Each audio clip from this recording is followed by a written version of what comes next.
และในที่สุดเรื่องราวความรักที่แฟนๆลุ้นกันมานานหลายสัปดาห์กำลังจะเดินทางมาถึงบทสรุปแล้วนะคะ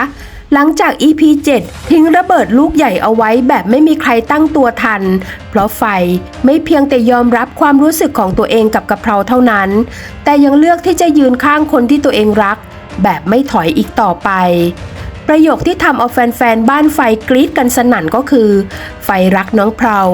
รักมาตั้งนานแล้วเรียกว่าความลับที่ถูกเก็บเอาไว้นานกว่า15ปีถูกเปิดออกมาต่อหน้าพาณีแบบตรงๆและไม่มีทางย้อนกลับไปเป็นเหมือนเดิมได้อีกแล้วแต่แน่นอนค่ะว่าความรักของไฟกับกะเพราไม่ได้จบลงง่ายๆแค่การสารภาพรักเพราะทันทีที่พาณีรู้ความจริงทุกอย่างก็พังลงตรงหน้าพาณีถึงขั้นช็อกหมดสติและต้องเข้าโรงพยาบาลและนี่เองค่ะคือจุดเริ่มต้นของบทสรุปครั้งใหญ่ใน EP 8 ตอนจบของสู้รักอัคนีจะจบแบบไหนไฟกับกะเพราจะได้อยู่ด้วยกันจริงหรือไม่พาณีจะยอมรับความรักของทั้งคู่ได้หรือเปล่าแล้วความรักที่ต้องรอมานานกว่า15ปีสุดท้ายจะได้ลงเอยด้วยคำว่าแต่งงานจริงไหมวันนี้แอดจะพาไปสปอย EP 8 แบบจัดเต็มต้องขอย้อนกลับไปนิดนึงค่ะ EP 7 เป็นอีกหนึ่งตอนที่ความสัมพันธ์ของไฟและกะเพราเปลี่ยนไปอย่างชัดเจนจากที่ทั้งคู่ต้องเก็บความรู้สึกเอาไว้จากความเข้าใจผิดในอดีตจากบาดแผลที่เกิดขึ้นเมื่อ15ปีก่อนและจากความสัมพันธ์ที่เหมือนจะไม่มีวันกลับมาเป็นเหมือนเดิมในที่สุดทั้งไฟและกะเพราก็ได้เปิดใจคุยกันจริงๆไฟได้รู้ว่ากะเพราไม่ได้ต้องการอะไรมากไปกว่าความจริงส่วนกะเพราเองก็ได้รู้ว่าสิ่งที่เธอเข้าใจมาตลอดหลายปีนั้นไม่ได้เป็นความจริงทั้งหมดไฟไม่เคยต้องการให้กะเพราหายไปจากชีวิตและที่สำคัญพี่จ๋าคนที่อยู่ในความทรงจำคนที่เธอรักมาตั้งแต่วันนั้นก็คือไฟนั่นเองเรียกได้ว่าเป็นการเฉลยปมสำคัญที่สุดของเรื่องเลยก็ว่าได้เมื่อความจริงทุกอย่างถูกเปิดเผยทั้งคู่จึงตัดสินใจเลือกกันและกันจากนั้นความสัมพันธ์ก็เปลี่ยนสถานะอย่างเป็นทางการไฟกับกะเพราเป็นแฟนกันแล้วค่ะแต่ความรักครั้งนี้ยังไม่สามารถเปิดเผยให้ทุกคนรู้ได้เพราะคนที่เป็นอุปสรรคที่สำคัญที่สุดยังคงเป็นพาณีและในที่สุดสิ่งที่ทั้งคู่พยายามปิดบังก็ถูกเปิดเผยเร็วกว่าที่คิดพาณีเข้ามาเผชิญหน้ากับกะเพราและไฟก็เลือกยืนอยู่ตรงกลางยืนขวางระหว่างป้ากับคนรักพร้อมประกาศความรู้สึกของตัวเองออกมาอย่างชัดเจนไฟรักน้องเพรารักมาตั้งนานแล้วคำพูดนี้ทำให้พาณีรับไม่ไหวจนหมดสติและนี่คือจุดที่เรื่องราวกำลังจะเข้าสู่บทสรุปสุดท้าย EP 8 ความรักที่ต้องแลกด้วยการจากลาเปิดฉาก EP 8 แน่นอนค่ะว่าเรื่องราวยังคงเต็มไปด้วยความกดดันเพราะพาณียังไม่สามารถยอมรับความสัมพันธ์ของไฟกับกะเพราได้สำหรับพาณีแล้วเรื่องนี้ไม่ใช่แค่เรื่องความรักของคนสองคนแต่เป็นความรู้สึกผูกพันความห่วงความกลัวและความคิดที่สะสมมานานทำให้เมื่อรู้ว่าไฟกับกะเพราเลือกที่จะอยู่ด้วยกันทุกอย่างจึงกลายเป็นแรงกระแทกครั้งใหญ่สำหรับเธอ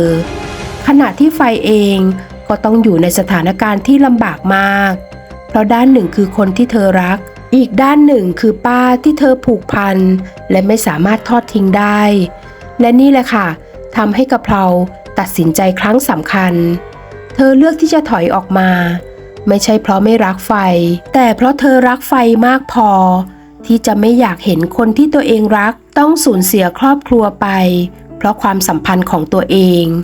กะเพราจึงตัดสินใจย้ายไปทำงานที่หัวหินเรียกว่าการตัดสินใจครั้งนี้เป็นอะไรที่เจ็บมากเพราะหลังจากที่ทั้งคู่เพิ่งค้นพบความจริงเพิ่งได้เป็นแฟนกันแต่กลับต้องแยกกันเหมือนความสุขที่เพิ่งได้มากำลังจะถูกพรากไปอีกครั้งไฟกับกะเพราต้องห่างกันหลายเดือนการจากลากันครั้งนี้ไม่ใช่การเลิกกันนะคะแต่เป็นการยอมถอยเพื่อให้สถานการณ์ในครอบครัวสงบลงกะเพราจึงเลือกไปเริ่มต้นทำงานที่หัวหินส่วนไฟยังคงอยู่ดูแลพาณีทั้งสองคนต้องใช้ชีวิตห่างกันเป็นเวลาหลายเดือนและตรงนี้เองค่ะที่ทำให้เห็นว่าความรักของไฟกับกะเพรา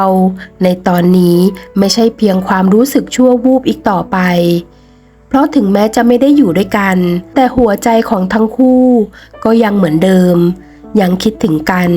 ยังเป็นห่วงกันและที่สำคัญ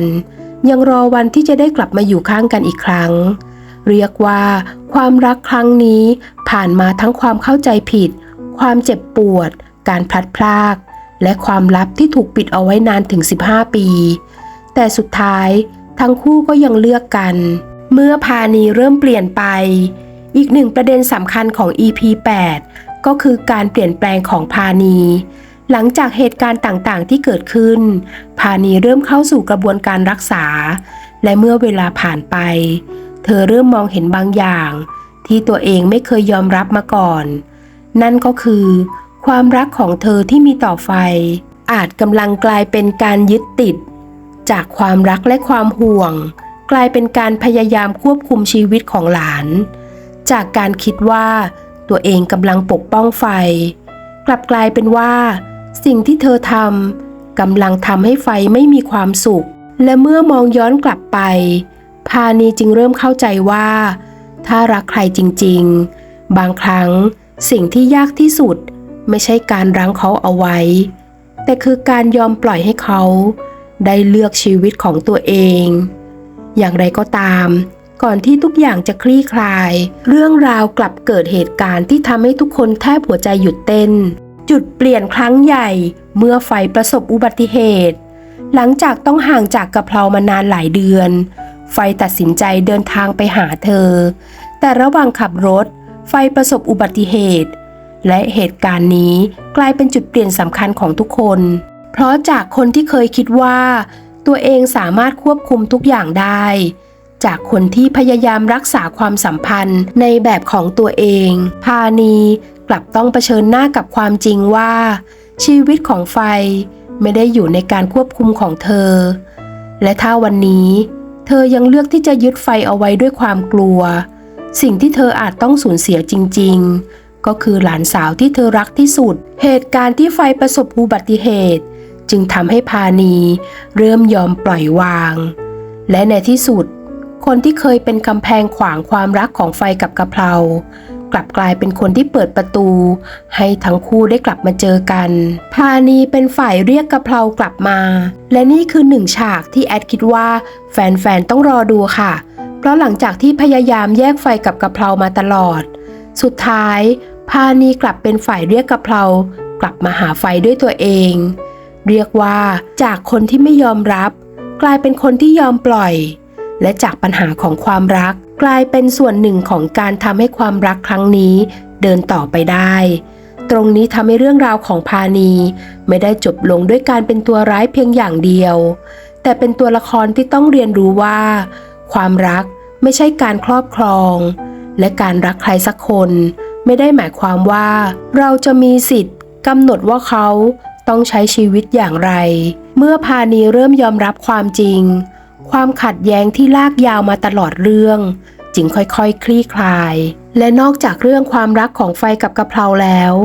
อีกหนึ่งความสัมพันธ์ที่ได้รับการคลี่คลายในตอนจบก็คือความสัมพันธ์ระหว่างไฟกับอัคนีไฟเปิดใจขอโทษอัคนีและยอมรับความรักครั้งใหม่ของพ่ออย่างแท้จริงเรียกว่าหลายปมที่เคยค้างคาในครอบครัวเริ่มได้รับการเยียวยาจากเดิมที่ทุกคนต่างมีบาดแผลของตัวเองต่างคนต่างมีความคิดต่างคนต่างพยายามปกป้องสิ่งที่ตัวเองรักสุดท้ายทุกคนได้เรียนรู้ว่าบางครั้งการให้อภัยและการยอมรับความจริงอาจเป็นสิ่งที่ทำให้ครอบครัวกลับมาเป็นครอบครัวได้อีกครั้งหลังจากผ่านเรื่องราวมาทั้งหมดไฟพากะเพรากลับไปยังสถานที่ที่สำคัญที่สุดแห่งหนึ่งในชีวิตของพวกเธอนั่นก็คือเหมืองสถานที่ที่เป็นเหมือนจุดเริ่มต้นของเรื่องราวทั้งหมดหลังจากผ่านทุกอย่างมาด้วยกันไฟตัดสินใจทำในสิ่งที่แฟนๆรอคอยค่ะนั่นก็คือขอกะเพราแต่งงานและแน่นอนค่ะว่าเมื่อมีการขอแต่งงานแล้วเรื่องราวก็เดินทางเข้าสู่บทสรุปที่แฟนๆอยากเห็นมากที่สุดไฟกับกะเพราเข้าพิธีวิวาห์ท่ามกลางครอบครัวที่พร้อมร่วมแสดงความยินดีภาพของทั้งคู่ในวันแต่งงานจึงเหมือนเป็นการตอบคำถามทุกอย่างที่ซีรีส์พยายามเล่ามาตลอด ว่าความรักที่ผ่านอุปสรรคมาได้ ไม่จำเป็นต้องสมบูรณ์แบบ แต่ต้องเป็นความรักที่คนสองคนพร้อมจะเลือกกันซ้ำๆถ้าให้แอดสรุป EP 8 แบบสั้นๆตอนจบของโซ่รักอัคนี